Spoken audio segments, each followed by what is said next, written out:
இது வந்து இதுவும் இன்றைக்கு சர்ச்சைக்குள்ள ஒரு காரியமாக இருக்கிறது. என்ன அப்படின்னா, ஏற்றத்தாழ்வு, சாதி.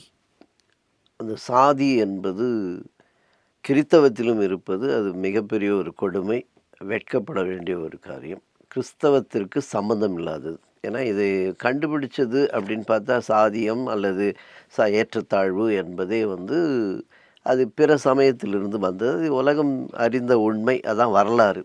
ஆனா கிறிஸ்தவத்திலும் அது வந்தது என்பது அதுக்கு ஒரு அழுக்காக சேர்ந்துருச்சு. ஆனா நான் இப்ப உங்கள்ட்ட கேட்கறது இந்த சாதி என்பது ஆதியில் வந்ததா? பாதியில் வந்ததா? அதாவது நாடுகளில் குறிக்கக்கூடிய பிரிவுகள், அந்த பிரிவுகளினால் ஏற்படுகிற உருவத் தோற்றத்தில் இருக்கிற மாற்றம், இதெல்லாம் விட்டுருங்க. ஒரே நாட்டுக்குள்ள வெவ்வேறு ஜாதிங்கிற பிரிவு வந்தது நிச்சயமாக ஆதியிலிருந்து வந்திருக்க முடியாது, பாதியில் தான் வந்திருக்கணும். ஏதோ ஒரு திட்டமிட்டு அது உருவாக்கப்பட்டது அல்லது ஏதோ ஒரு காரணத்துக்காக துவப்பட்டது. இப்போ நான் ஒரு சொல்கிற பதில் உங்களுக்கு கொஞ்சம் வித்தியாசமாக இருக்கலாம். நான் ஒன்று சொல்லவா? இந்த இந்த கருத்தை நீங்கள் முரண்படுவீங்க. ஆனால் அதை நான் எப்படி ஜஸ்டிஃபை பண்ணுறேங்கிறது என்னுடைய பதிலை முழுக்க கேளுங்க. கிறிஸ்தவ சமயத்திற்கு வந்த பெரும்பாலானவர்கள் நம் சமயத்தில் நம்மை சமமாக நடத்த மறுக்கிறான், இங்கே நம்மளை ஈக்குவலாக உட்கார வைக்கிறாங்கிறதுக்காக தான் வந்தாங்க. அதான் உண்மை.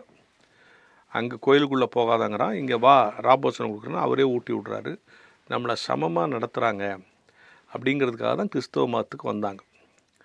ஆனால் இங்கேயும் ஜாதி பிரச்சனை வருதுன்னு சொல்லும்போது நம்ம அடிப்படையிலேயே தவறு செய்கிறோங்கிறது அர்த்தம் ஒன்று. இன்னொன்று, இன்றைக்கி பல்வேறு ஜாதி அமைப்புகள் சில சங்கங்கள்லாம் வச்சு அவங்க சம்பந்தப்பட்ட, அதாவது அவங்க ஜாதின்னு கருதப்படுகிற பிள்ளைகளுக்கு, அங்கே இருக்கிறவர்களுக்கு நிறைய மேம்பாட்டு திட்டங்களை அறிவிக்கிறாங்க. ஒவ்வொரு இந்த ஜாதி சங்கம், இந்த ஜாதி சங்கம் பள்ளிக்கூடம் வச்சுருக்கு, கல்லூரி வச்சுருக்கு, அந்த ஜாதியில் நல்லா படிக்கிற பிள்ளைங்களுக்கு ஸ்காலர்ஷிப் கொடுக்குது. இதெல்லாம் தவறா? தங்கள் இனத்தை மேம்படுத்த ஒரு செயலை செய்வது தவறல்ல. அப்படி மேம்படுத்தும் போது என்னை விட அவன் ஒன்றும் ஒஸ்தி கிடையாது அப்படின்னு நினைக்கிறான் பாருங்க, அங்கே தான் ஜாதி பிரச்சனை வருது. அப்போனா ஜாதி சங்கம் வைக்கிறது சரின்னு சொல்லினா அவன் மக்களை அவன் மேம்படுத்துறான், ஏதோ வகையில் சமூகத்தில் ஒரு கூட்ட மக்களை அவன் மேம்படுத்துகிறான், அது கூட தப்புன்னு வச்சுங்க. ஆனால் என் ஜாதியும் என் சங்கமும் தான் சரி, மற்றவன்லாம் எனக்கு. நம்ம எல்லாருக்குமே ஜாதி பிரிவினையை விட இப்போ நமக்கு கீழே ஒரு 4 ஜாதி இருக்குதுங்கிறது நமக்கு ஒரு பெருமை. அப்படி ஒரு பெருமையில் சில பேர் இருக்கான். நாங்கள் சார் எங்களுக்கு கீழே தான் சார் இவங்க, கீழேங்கிறதே தப்புடா, அப்புறம் உங்களுக்கு கீழே அவனுக்கு கீழே என்ன? இது ஒரு பெரிய பிரச்சனை. திருச்சபைக்குள்ளே ஜாதி இருக்கலாமனா இருக்கக்கூடாது, ஆனால் நீங்கள் ஒழிக்க முடியாது. ஏன் ஒழிக்க முடியாதுன்னா, இவங்க யார்? கிறிஸ்துவை முழுமையாக உணர்ந்து கொண்டவன் ஜாதி பார்க்க மாட்டான். இப்போது நான் பேப்பரில் அட்வர்டைஸ்மெண்ட் பார்க்குறேன், ஞானஸ்நானம் பெற்ற, இந்த மணமகன் தேவை போடுறாங்கல்ல, ஞானஸ்நானம் பெற்ற மறுபிறப்பின் அனுபவம் உள்ள இந்த ஜாதி மாப்பிள்ளை தேவை. ஏன்டா ஞானஸ்நானம் பெற்று மறுபிறப்பின் அனுபவம் இருந்தால் ஜாதியே இருக்காது அவன்கிட்ட. அப்போ என்னன்றான், எல்லாம் செய்யும், இதை விடமாட்டேங்கிறான். நேசித்து பாருங்கள், எத்தனை முறை முழுங்கி எழுந்தாலும் சரி, எத்தனை கூட்டத்துக்கு போனாலும் சரி, அடிப்படை அதுக்கு நான் ஒரு ட்ராமா எழுதினேன் ரொம்ப நாளைக்கு முன்னால்.